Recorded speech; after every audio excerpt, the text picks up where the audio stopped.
Happy June 15th. This is my fireside chat. I'm Pat Sloan, part of my daily video series. Tonight, just going to be really casual. Just bring you up to date on some stuff, chit chat. You know, that's what Monday nights are for. I do have a challenge for today. Always have to have a challenge. And if you watch to the end, I have a goodie bag. Actually, it's a goodie stack of fabric. Nice, nice, nice. Okay, so what is our challenge today? It says on there, should I roll it?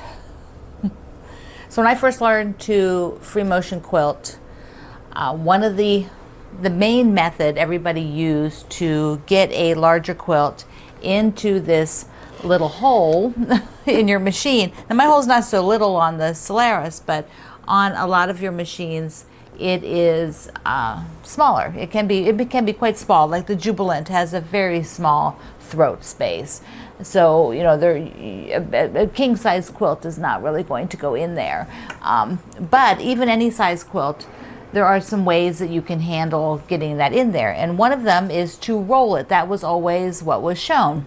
And to roll it means taking, let me get the grandma's kitchen here. So that would be taking this quilt and basically rolling up like a log, like half of it. You know, let me just demo real quick here. So if I were to roll it like this, and I don't have to roll the whole thing, because remember, you only have to get half of it in there. You don't have to get the whole thing in there. You turn it, right? Okay, so if I needed to get this in here, I would roll it. And then, you know, that leaves kind of this long, heavy sausage thing that, depending on how big your quilt is, it can, to me, it was quite unwieldy. You know, it would be like trying to maneuver a log and and bend a log. You know, it could be quite firm and not really pliable, so that I could, you know, maneuver the whole quilt. It would just be in my way. So, you know, I did that for a long time. People had bicycle clamps, and they made special clamps to keep it rolled up. And then finally, after a while, I don't know what I did. Maybe I was messing around and just thought, well, let me just try something. And I ended up not rolling, but I end up sort of fan folding, taking it and doing like a fan and just sort of scrunching it like this. So this is like half the quilt in my hand. You know, that's it. And I don't need to do the whole thing. All I need to scrunch up is the section that I'm working on. I don't need to scrunch anything else. It can just lay loose, and so I don't have this you know, like log thing like rolled up, all this quilt in my way that's I can't maneuver and can't get the drag off of it and everything else, because all of this now is in my lap and this is drag. It's pulling on things as I'm trying to push it through. So, you know, in the best world, I would have all of this up on the back side on the table. But this fan folding also lets me just open it up easily. So if I want to maneuver, I can just open the fan. And it's really just that little bit, like at the top where I'm working, that I need to have fan folded, and I can just do it easily in one hand. So that is what I do. So my question today is really what, let me just put this down there out of the way. So your challenge, or really question for you today, is to tell me, you know, do you fan fold? Do you roll? Do you have some other method that works for you? If you have tried one way, try the other today, so that you can get a feel for what that's like. Yeah, that's it. It's also the 15th, which means there are two things going on. First of all, before we do that, 15th always has lots of fun things. So there was multiple emails that all come together in your email so you can see the topics. But first I have to show you, I brought over a piece of my banana bread. I made banana bread the other day. It's getting to the end, and I just had to show it to you because I hadn't shown it to you yet. And I don't know why. I just thought that you would like to know that I made banana bread. So let me get it out of the way so I don't end up with it on my quilt. It's snack time. Do you bring a snack when you watch this, and if you watch it in the evening or whatever your time you're watching it? I hope so. So so the 15th, June 15th, any 15th of any month has releases. So we have the Bloomtopia, which is winding down. There's not too many. My Bloomtopia, which is a charity quilt for Make-A-Wish, has gone off to the Fat Quarter Shop to be set up for auction. So we have the cross stitch portion of Bloomtopia, and I'm behind. Sorry, I am behind. I have not done the last part, but I'm going to get to it. It's now top of my list. So I have to do the flowers with the grass. You would think in 15 days I would have gotten that done, but no. And then we have a quilt block. That's the next section. So it is so cute. I really like it. So that came out today, and the next block for the patchwork is also on my website. And then today, also being the 15th, is the Aurifil Designer of the Month, and I have the designer's block and my blocks. I wanted to show it to you. Our designer today is Sandra Johnson, and she, at the beginning, not the beginning, at the end of last year, probably around October. I started in September and probably finalized things usually by the end of mid to late October with 12 designers, and we have each month a Aurifil thread collection that they could have picked which one they wanted, and they were in one for each month. There were 12 color boxes. So they look like this. I have pulled out the blue because it is Como blue. They're for places in Italy. So this is what all the blue colors are. Let me show you. Gorgeous, gorgeous blue. So each designer was, gave me their choice of what color they preferred. What was their favorite color. And amazingly enough, with 12 people, most people got that really were, had a color that was their color, got their color. Sandra Johnson was one of them. She really wanted blue. And the reason why, you'll read the interview today, is that she works a lot with recycled fabrics, and particularly blue jeans. That is her passion, and she recycles them into not just quilts, but upscaled clothing and other things that she does with the jeans fabric. And so blue was her thing. So we decided this back in like October. And then all the designers have been able to design something in their signature style. They have plenty of time to work it up and do it. So I have Sandra's block, so you will get to see it besides just seeing it on the website. So she used this gorgeous blue denim here, and then she hand stitched this sashiko design on it. And that was, she got that design from a company so that she could trace it on there. And then this is the patchwork part of the block. Gorgeous, gorgeous. Her stitching is incredible. So she used the Aurifil floss to do that in like a tan, a really light tan. Now I did my block, which is not got sashiko, but I wanted to simulate that, so I found this sort of honeycomb fabric, and I was able to do my block this way.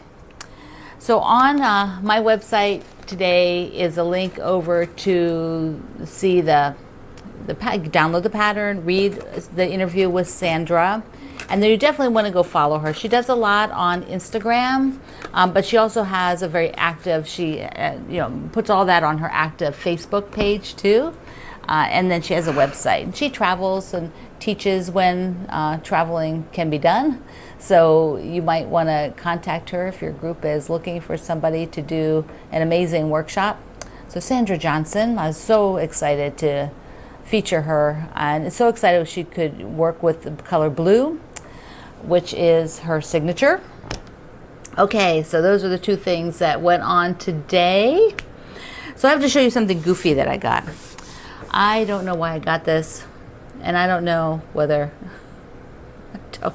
I don't know. I got it to put in the garden, and I like it, but after it came, I thought, oh, I don't know if this can go in the sun. So I wanted to get a little garden gnome. Isn't he cute? Norm's hanging out over there. Can you see him? No. Here we go. Let's get Norm in the picture. He's jealous.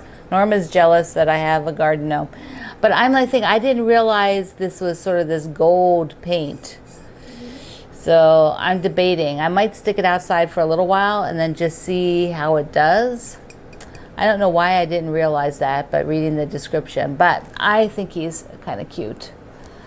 I think these are more like Scandinavian looking gnomes. I like these kind that are, you know, like Norm, you know. Okay, so a few people asked me if I would tell you a little bit more about the book Walk, which is on sale. Right now, if you're watching this while it's running on June 15th, I think it's 30% off. So let me just bring let's come down here and look. So Jackie Garrick is a modern quilt maker. She is involved heavily. She's been on the board for the Modern Quilt Guild over the years and does amazing stuff. She wrote me a really nice little note. But the book has all the details about how to think through, how to do marking, how to design, how to do everything you want to do with the walking foot. Let's see. And she's pretty much, you know, a planner. So that is one thing, is if you are thinking, well, yeah, you really want to do this and you want to do more advanced designs on your quilts, no matter whether you're free motioning those or whether you're doing them with your walking foot, planning has to happen. So she has a whole, and probably marking. That's the other thing. Not only do you have to plan it, but you come up with the designs, but then you have to get it down onto the surface of the fabric. So she has a really nice section here about the tools that she uses, how she thinks about this. And she does competition work too, so she has things that have to deal with that. And then she talks about, you know, getting these really structured lines, what the process is. Let me take you back to one of the other. Here's a great section. So this is the kind of planning that you can see happens. This is simple grid work, so this is actually not complicated, but you have to have the thought process that Jackie has, and she put it all together for you in the book. I showed you that these pages, these sort of starbursts. But all of this looks like intimidating, but if you like the design, you could just follow exactly what she's telling you to do to accomplish it. See, more starbursts in all different manners. Remember I showed you my basket? That's the same kind of concept. Now she is doing things with more precision than I am. Like she has marking points so that everything is symmetrical and even. Yeah, see now these actually give the feel to me of some sashiko, like look to them. And she's doing this on light color thread against black so that you can definitely see the designs. So here you can see more, like these are turn points. And so if you want to take, as they say, level up your walking foot quilting. Now she does have things that are a bit more curvy and less structured, which I like. So she's not doing just the massively structured. She's showing you how to approach it with, see now I do this and I have a little tutorial on that too for my stuff. And then here is orange peels, which I think are absolutely gorgeous. And she makes it really easy. She tells you, but you're going to have to mark. And marking is something that, you know, not everybody wants to do, because you have to pretty much, you know, test your marking pens against the fabric that you're writing on to be sure that it works. So, you know, if you're going to go into the world of marking your quilt, you will need to do a little bit of testing to be sure that your marks come out. Whatever device, product you use to make the mark can be removed from the fabric, because you don't want to do all that work and then have blue lines on your quilt or dark charcoal lines on your quilt. I mean, it's heartbreaking. So, you know, that is what you have to do some work ahead of time from just the quilting. But that can be fun. It can be interesting. It's educational. You can learn something new. So she says. Somebody asked me if I mark, and I'm like, pretty much no. I don't mark because, one, I don't feel like testing it. I don't feel like being sure. and 2, it's very structured when you're doing the marking, and my brain just is not structured like that. My brain wants things to be flowing and curvy, and I don't need them symmetrical, and I don't need them to all be perfectly matched. So my brain is very happy with it being much more relaxed. But you know yourself, and so that's where the joy of quilting comes in. Remember that cookbook, The Joy of Cooking? Yeah, we're the joy of quilting here. Okay, I have a few other things going on. I just thought I'd share because I am doing some blocks for a comfort quilt for a friend, and I thought I'd show you how I set up. I'm doing a bunch of very simple churn dash blocks. And so in order to be ready to just sit down and zoom them out, I went ahead and these are all the centers. I'll have an extra one. So these are the center fabrics for the churn dash. There's some frogs, some bees, look at a compass. And then I've got for the sets, all the sets, the 6 sets to make the half square triangles. And then these are the 6 sets to do the dash part of the quilt.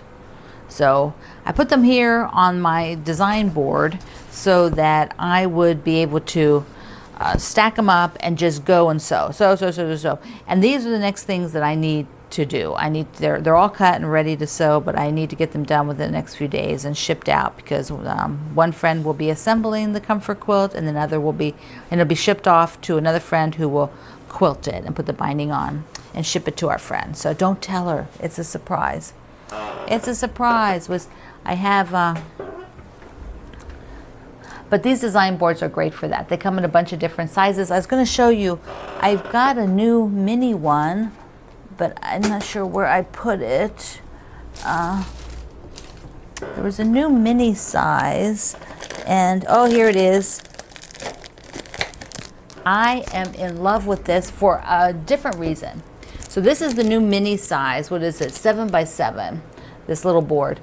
What this is awesome for is when I'm cross stitching, because I can put this down next to the cross stitch. I've got like my cross stitch bag, so I got a pink one to go in there. This just came in, the pink one to go in here.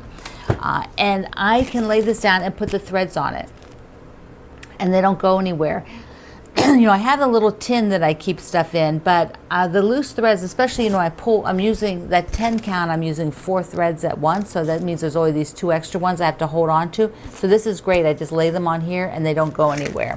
So that board is going to go in the pink bag so I don't lose it. It's like I had to put it there so I could show you, and now I get to use it. Yes. So they're great. There are also some great big ones that you can put like a whole block laid out. You've seen me do that a bunch of times, but I just wanted to show you how I'm sort of gathering that up. Now you can stack these. Kimberly at the Fat Quarter Shop does that. She's got like a whole stack of them with different stuff. Now I haven't really gone that far because mostly I don't have a place to put the stack unless I were to put it back there. So I've sort of never gone that far. I usually just use one at a time. Okay. I have to show you what oh goodness gracious, I don't know if this is what I want to do or not, but I'm gonna do it. I'm gonna do it. True confessions. So I'm working with a new store now, and I've added it to my shop page, and that is the Confidence Stitch, and she is owned by Kate, and they are in Missoula, Montana, which is very near my mom. Which I think is kind of cool. But she has not only cottons, but she does a lot of garment stuff. And I come from garment making. That's what I first did. But I have not made a lot of garments. Who made clothing? Who made clothing? You know, that's how I learned to sew. You know, when I went into home ec class and the teacher said, turn on the machine, and my life changed forever. I mean, just it was the most magical thing to push fabric under that needle. As I made clothes for a long time, I would say that I made clothes badly. I was never very good at picking the fabric that went with the pattern very well. I liked certain fabric, and then I disliked the pattern, and they weren't always compatible. And I'm not always really, wasn't always real detailed. Like, oh well, it'll fit. So I got two patterns from my friend Liesel. So Liesel is a clothing pattern manufacturing company. So she knows how to design clothing patterns. And I want to do a top with my my Morrison Park. I want to do it with my Morrison Park fabric. And so I thought, I got two patterns. One is sort of like this tunic, which is a little more structured. And then I saw this one, which had not only this really cute little short, blouse with the ruffle, but the dress that you could wear with leggings. So I thought that would be perfect. And I might actually try it first a little bit shorter for like a top. I'm going to write to Liesel and ask her for some advice. How do I make that shorter? She'd probably just like, this. She knows I don't sew that much clothing. So I got these, and I'm pretty excited. One big thing I'm going to do is make a sample out of just other fabric first, so that I can get the sizing right. Because that's always my problem. I jump ahead. I'm not, I don't measure. I'm just really bad. So I'm going to follow all the guidelines. I'm sure Liesel can give me a tutorial too. Then while I was looking around in the store, I found tomato fabric. Isn't that cute? So the Confidence Stitch has this. Super, super cute. I have some other things from them that I will show you in a bit. They have a probably maybe later this week, a kind of a cool little swatch club. Yeah, back when I first started sewing, we had a fabric store really close by, but I had joined a swatch club for garments, and I just loved it. I loved getting the little swatches, and their swatch club is really cool. So I will show you that later this week. Okay. Is there anything else I need to show you right now? Oh. My butterfly quilt, the binding fabric that I thought I had ordered and had not ordered, so I had to order it. It's like, what was that? I was like, I was actually waiting. I kept checking the mail, and something else I ordered afterwards came, and I thought, So I had not ordered it. So there it is. So now I can put the binding on my butterfly panel, and I can hang it in my living room. I'm so excited. I'm so excited about that. So that is also next on the list. I have a lot of nexts on the list here. Lots of them. Okay, so in case you know, coming up, I have to show you this so that you don't get, you don't not join in. I want everybody to join in. The little teacup. Look how cute this box is. Yes, two things you want to be sure that you get joined in on. This project will start, what did I say, the end of July, so you have time to order the box. It is so cute. There will be rickrack trim, which, so here's the pattern, and it's using a charm pack plus other fabric, and then the rickrack trim. I love rickrack. I should bring out and show you my whole box of rickrack. My mother-in-law, Madge, and I used to go into the thrift stores and stuff like that and buy the packages. So I have all these older packages of rickrack. I just love rickrack. So there's rickrack in here. Now, a few of you just wanted to have a pattern. Now, this particular, remember I told you this particular box, they did a custom morning mug for it. But I will link you below to another similar pattern by Lori Holt of a coffee mug that is a wall hanging, but you could use that one. So if you wanted to sew along, but you don't want the kit, you want to use your own fabric, you need the pattern, you can order that. Okay, I want you to be sure you get in on it because it's going to be fun. I'm hoping this week I'll make a couple of the mugs to show you. I want to make them so bad. I just haven't done it yet. Then we have the mystery, the jelly roll, the jelly mystery.